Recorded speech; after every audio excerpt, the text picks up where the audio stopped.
మంచి స్పైసీగా, టేస్టీగా రెస్టారెంట్ స్టైల్‌లో అంతకు మించి బిర్యానీ టేస్ట్ ఉండాలి అంటే ఇలా చేసుకోండి. ఇవాళ సండే కదా! మా పక్కింటి ఆంటీ బిర్యానీ చేస్తున్నారు. ఆ ఆంటీ సూపర్ చేస్తారు. వెళ్ళి రెసిపీ తస్కరించుకొనొస్తాను. నేను వెళ్ళేసరికి ఆంటీ ఆనియన్స్ వేగిచ్చేస్తున్నారు. ఫ్రైడ్ ఆనియన్స్ కోసం ఆయిల్, కొంచెం ఘీ వేసి మంచిగా బ్రౌన్ కలర్ వచ్చే వరకు ఆనియన్స్‌ని వేపుకోవాలి. ఇప్పుడు బాస్మతి రైస్‌ని మంచిగా వాష్ చేసి నానబెట్టేసుకోవాలి. ఇక్కడ 1 కేజీ రైస్‌కి 1 కేజీ చికెన్ తీసుకున్నారు. మంచిగా వాష్ చేసుకొని పసుపు, ఉప్పు, అల్లం వెల్లుల్లి పేస్ట్ వేసి పక్కన పెట్టుకోవాలి. కమ్మగా ఉండాలి, నీచు వాసన రాకూడదు అనుకుంటే ఇందాక ఫ్రైడ్ ఆనియన్స్‌లో మనం ఆయిల్, ఘీ వేసి ఫ్రైడ్ ఆనియన్స్ చేసుకున్నాం కదా! అది మిగిలిన ఆయిల్‌ని దీంట్లో వేసేసుకోవాలి. ఇప్పుడు కొత్తిమీర, పుదీనా, కరివేపాకు, కారం, బిర్యానీ మసాలా, ఫ్రైడ్ ఆనియన్స్ కొంచెం నలుపుతూ వేసుకోవాలి. అప్పుడే గ్రేవీ లాగా వస్తుంది. మీకు పీసెస్ అనేవి చిందిమిపోకుండా ఉండాలి అంటే లెమన్ ఖచ్చితంగా పిండుకోవాలి. ఒక హాఫ్ లెమన్ పిండేసుకోండి. ఇప్పుడు అసలు మెయిన్ ఇంగ్రీడియంట్ లోకి వద్దాము. టొమాటో, గ్రీన్ చిల్లీ పేస్ట్ అనమాట.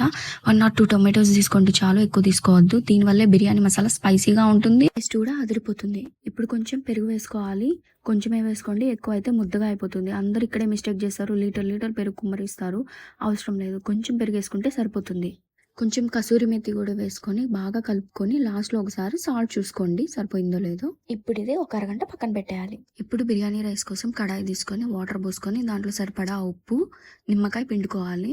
నిమ్మకాయ ఎందుకు పిండుతున్నామంటే అన్నం మెతుకు విరిగిపోకుండా ఉంటుందన్నమాట. ఇంకా దీనిలోకి బిర్యానీ ఆకులు, లవంగాలు, దాల్చిన చెక్క, ఇంకా బిర్యానీ మసాలా ఏముంటే అవన్నీ వేసి పడేయండి. ఇప్పుడు నానబెట్టుకున్న రైస్ కూడా వేసి 70% మాత్రమే కుక్ చేసుకోవాలన్నమాట. ఇప్పుడు ఈ రైస్ ఉడుకుతుంటుంది. మనం ఈ లోపు మ్యారినేట్ చేసి చికెన్ పక్కన పెట్టుకున్నాం కదా, ఆ చికెన్ ని కూడా 60% కుక్ చేసుకోవాలి. ఇప్పుడు రైస్ ఉడికిపోయింది, చికెన్ ఉడికిపోయింది. 70-60% కుక్ అయిపోయినాయి కాబట్టి ఇప్పుడు రైస్ ని తీసుకొచ్చి ఈ చికెన్ పైన లేయర్ గా వేసుకోవాలి. ఫ్రైడ్ ఆనియన్స్, పుదీనా, ఘీ వేసుకోవాలి. రెస్టారెంట్స్ లో డాల్డా వేస్తారనమాట. మనకి ఎందుకు అవన్నీ, మంచిగా హెల్దీగా చేసుకుంటున్నాం కాబట్టి ఘీ వేసుకుందాం. ఇలా లేయర్స్ గా వేసుకోవాలి. అందరూ పైన కుంకుమ పువ్వు పాలు, ఫుడ్ కలర్ వేసిన కలర్ పాలు అవన్నీ వేస్తారు, అవసరమే లేదు. పైన మూత పెట్టేసి ఆవిరి బయటకి పోకుండా మనం ఏదైనా బరువుగా ఉండే ఏదైనా వస్తువు పెట్టేసుకోండి. ఇలా హై ఫ్లేమ్లో 15 minutes ఉడకబెట్టుకోవాలి. తర్వాత ఏదైనా ప్యాన్ పెట్టి ఈ బిర్యానీ పెట్టాలన్నమాట. దాని మీద వెయిట్ కూడా పెట్టుకోండి.